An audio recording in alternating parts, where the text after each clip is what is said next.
Hello and welcome to your next digest of Theme Park Podcast. This time we have an absolute world of theme park information. So how do we go about it? The world currently contains 7 continents, but where do we start first? May I suggest the motherland, the place we all evolved from? You have probably already guessed. Yes, we begin with Africa. Let's not make a mistake and ignore traditions such as local fairs, fun fairs and even trade fairs. These have definitely been part of African history. I might just mention wildlife parks such as the Kruger National Park in South Africa. Africa definitely has an affluence of these, make no mistake. Our objective today though is more concentrated on theme parks. To open the discussion, I have a bit of a test. What do we all consider a theme park? A place with rides, or is that just an amusement park? May we all remember Bellevue in England? Well, Algeria has its own version, that being Ben Aknoun Park, a complex of zoo and amusement rides but has no strict theming to somewhat label it a theme park. I will also suggest there are some complaints on internet media that animal welfare isn't at the best, due to lack of shade for some species, this sparking concerns for animal safety. Although I will follow this up with my own value that criticism of Ben Aknoun Park is on websites that are less established, to which I consider something I take with a pinch of salt. Despite the possible debate, I'm going with Gold Reef City in Johannesburg, South Africa since 1987. So what can we find out about Gold Reef City? Of course, being a theme park, it boasts a selection of flat rides. But let's be fair, what are we here to really talk about is roller coasters. This theme park is currently hosting 6 roller coasters. The first one in the lineup is the Golden Loop. It's a Schwarzkopf launch shuttle coaster that opened in 1989. Anaconda is a Geo-Vanola inverted coaster that opened in 1999. Tower of Terror again is a Geo-Vanola sit-down coaster opening in 2001. The Josie Express by the mighty powerhouse Sierra is a sit-down 2004 currently operating coaster. Shongololo, the manufacturer of this one is unknown, is a kiddie coaster and opened between 2008 and 2009. A Runaway Mine Train by Empire Amusements, a powered coaster. The opening date is unknown, but it's currently operating. In that list, we mentioned Geo-Vanola. They no longer manufacture roller coasters, neither do Schwarzkopf. This does not mean anything bad, but it's worth a mention to build a tangential picture of our evolution focus. However, also worth a mention, the actual title of the park, it has some historical value. Considering the site was an actual gold mine up until 1971, it is really good to see that site history takes precedence over just being commercial. Moving on to some further information on the African tangent, the host country South Africa has a population of roughly 64 million. This is the 6th biggest population in Africa, but yet the first to have an actual themed amusement park. To be fair, this is now more than a theme park, it also hosts a casino. This is something that the UK does not currently host, but with Universal in the pipeline, who knows what to expect. Let's concentrate on Golden Reef City a little more. You may have noticed that it was not until 2 years after opening that the site got its first coaster. Does this have any significance to it being or becoming a theme park?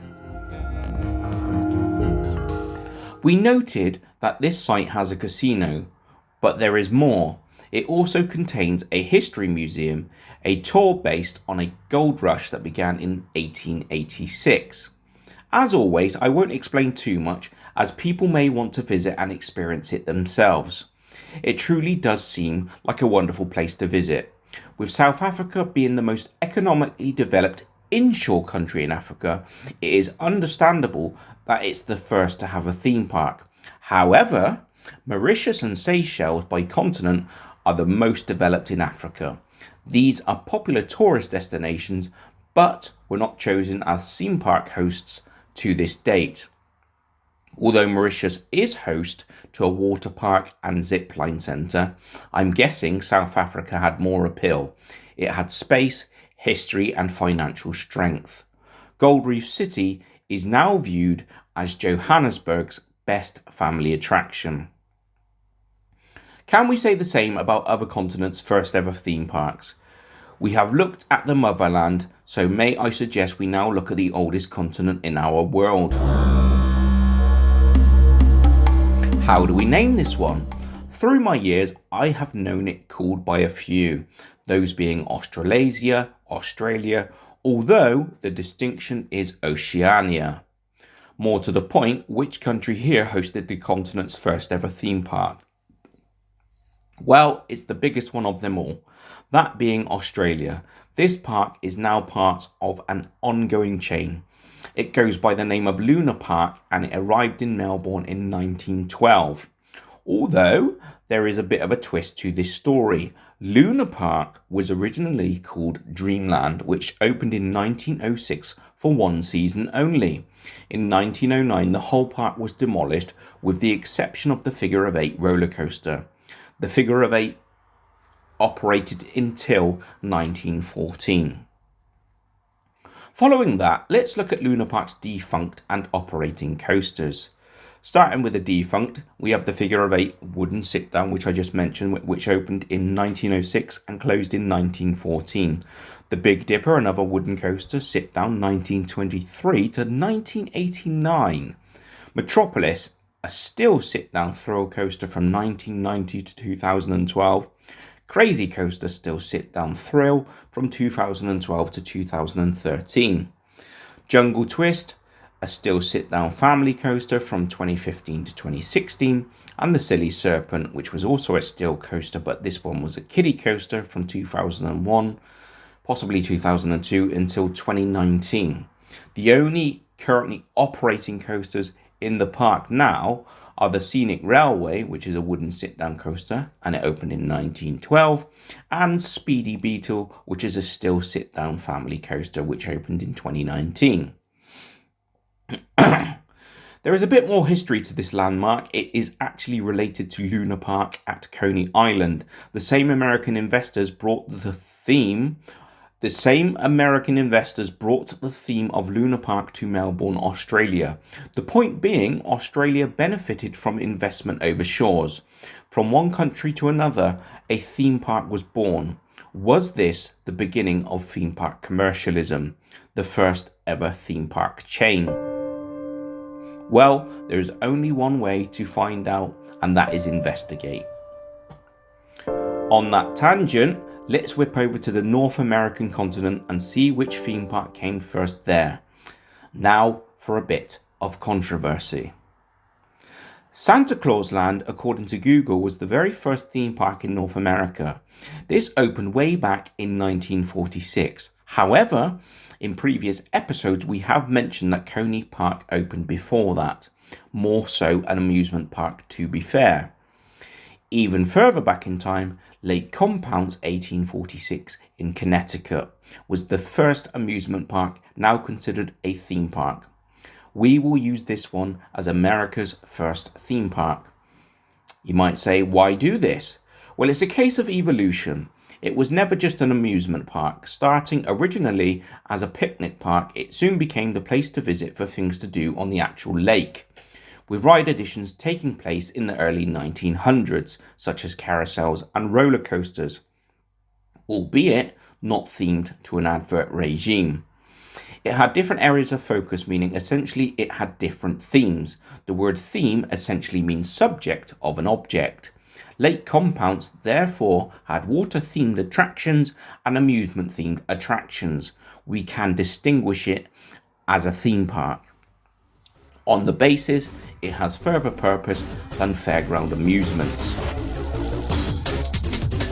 What have we all been waiting for? You know it, the coaster list old and new. This starts with the defunct coasters, with the Green Dragon, a wooden sit-down coaster from 1914 to 1926, and Roll in the Dark, a still sit-down kiddie coaster from 1979 to 1982. The park currently has 5 operating coasters. Firstly, we start with Wildcat. This was a wooden sit-down coaster that opened in 1927. Kiddie Coaster, still sit-down kiddie coaster from the year of 1997. Zoomerang, that's with a Z, Zoomerang, still sit-down extreme coaster from 1997.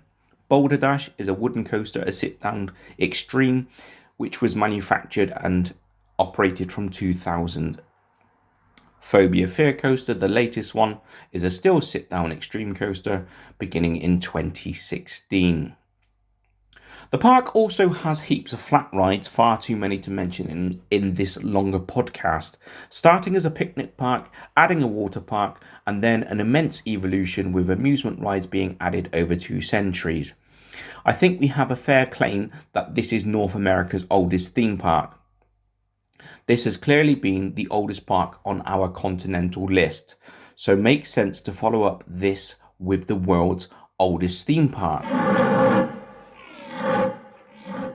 Bakken, to which we have a dedicated podcast with an intense focus on its history. For the sake of the podcast, I will just drop the basic facts.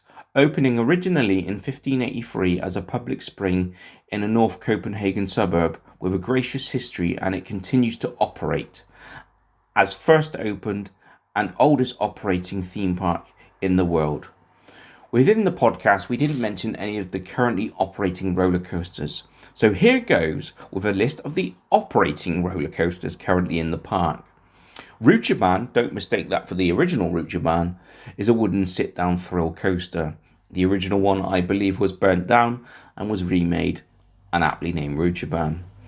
Marihunen, a still sit-down family coaster from 1981. Mine Train Ulven, still sit-down family coaster from 1997.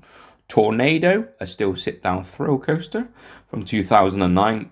And Wildermuis, which is essentially Wild Mouse, is a still sit-down thrill coaster from 2012. That podcast about Bakken is really worth a watch. There is a really interesting story within it. Even more information is available on the web, and I would definitely recommend it if you like your theme park history. Our most remote continent is Antarctica. With no permanent residual habitants that are human, there is very little purpose for a theme park here.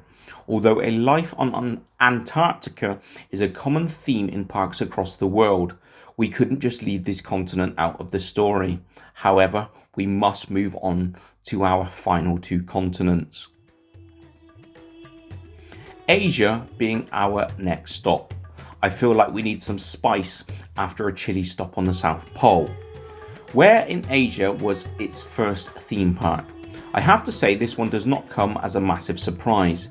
In my opinion, the fatherland of modern gaming, with the likes of Street Fighter, Mortal Kombat, Sonic, all coming from, yes, you know it, Japan. Hanayashiki being Japan's and Asia's oldest theme park, dating back to 1853. Originally setting out to be a flower park, it has been in continuous operation since the mid-19th century. By 1872, the park had started to add amusements alongside the flower park. What makes this place even more exciting is that it is in the middle of Tokyo, also being the second park in our list to begin in a capital city. The other being Bakken, although it being designated as Copenhagen is slightly debatable. Hanayashiki has never boasted a big coaster lineup. Its only coaster is called Roller Coaster, a still sit-down coaster that opened in 1953. This place has always been more of a family place, with rides being concentrated towards child and family amusement. It seems the park has concentrated on nostalgia. This is something that Bakken and Gold Reef City has also done.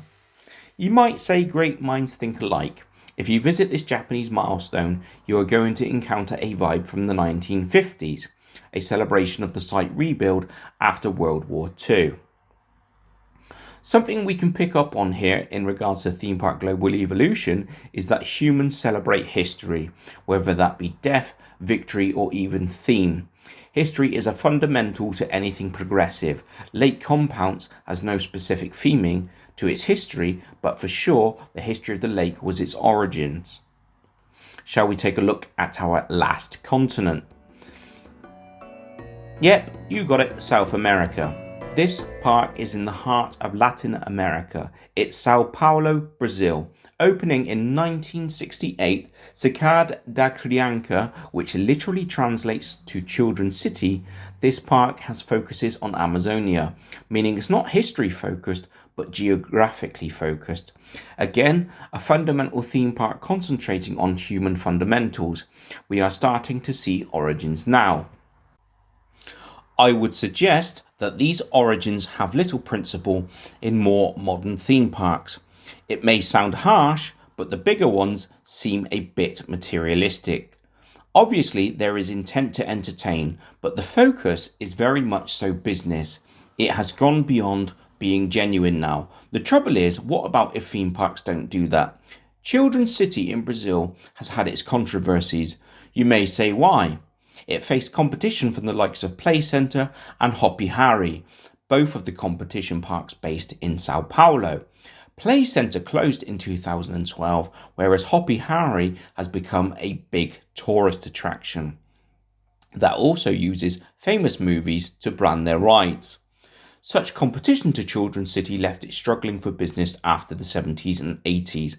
As business declined, it had a detrimental effect on the operations and well-being of the park, to the point that local authorities closed the park in 2005 until it was financially viable again. 2010, the park reopened for it to be closed again in the times of coronavirus. Anyway, let's quickly look at the coaster lineup, defunct and new. So the defunct coasters start with Ferrovia Madeira Memore, still sit-down family coaster that was opened in 1973 and operated until 2005. Minhocao, still sit-down family coaster from 1975 to 2005. And Brucamilha, a still sit-down family coaster from 2010 to 2022. And the three operating coasters consist of Magic B, a still inverted family coaster from 2017. Spinning Coaster, a still sit-down family coaster that opened in 2023. And again in 2023, a Formula One coaster, which is a still sit-down family coaster. Competition and pandemic have been the biggest challenges. This has not always been the case. Some parks complement others and do well from being in close proximity. It is a shame that this has not happened for Children's City. Perhaps some negotiation needs to happen between the parks. So, there we go folks. Many theme park origins have come from human fundamentals, but none of these parks can be considered big guns in the industry. Have they chosen to keep their origins and be true to its custom base, or have they simply failed to evolve with the rest of the industry? It could also be a matter of human choice. Has consumerism taken over the human mind?